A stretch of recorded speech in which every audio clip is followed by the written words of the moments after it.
लार में कौन सा एंजाइम एमाइलेज, उसको और क्या क्या बोलते हैं, तो डाइस्टेज भी बोलते हैं और टाइलिन भी बोलते हैं। क्या प्रभाव पड़ेगा और कौन सा है 37 डिग्री और 80 डिग्री करके लिखे हो। तो जो 0 डिग्री सेल्सियस है ना, उसमें एमाइलेज जो है काम नहीं करता, निष्क्रिय हो जाता है, ये बताना है।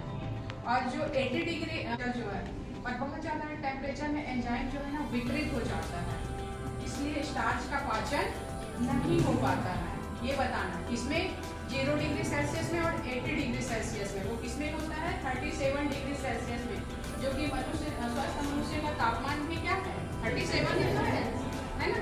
तो ये याद रखना है, ये वाइवा क्वेश्चन में आपको पूछ सकते हैं।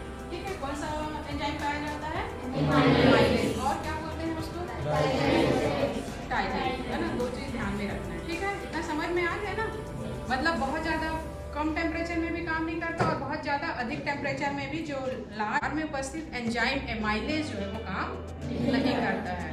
0 डिग्री सेल्सियस में निष्क्रिय हो जाता है और 80 डिग्री में एंजाइम ही विकृत हो जाता है। तो कौन सा डिग्री पे काम करता है, ठीक है। और पूछेंगे आपको कि एंजाइम क्या है करके, क्या पूछेंगे एंजाइम क्या है करके। हिंदी नाम क्या बोलते हैं, प्रकीर्णु, है ना, प्रकीर्णु, है ना। तो एंजाइम क्या है पूछेंगे, जो प्रोटीन के बने होते हैं जैव उत्प्रेरक। कर लिया रहो एंजाइम क्या है करके।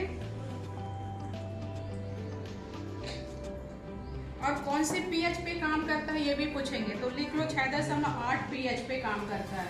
और आपको मालूम है कि 6.8 जो है एकदम करीब किसके है, उदासीन के साथ। उदासीन होता है कि नहीं होता है ना। तो कौन से पीएच पे काम करता है बोलेगा तो 6.8। ठीक है।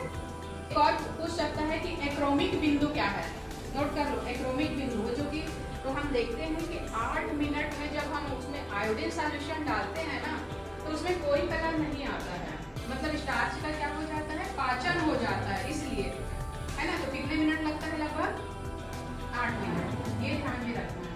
स्टार्च के पाचन होने में कितना मिनट लगता है, 8 मिनट।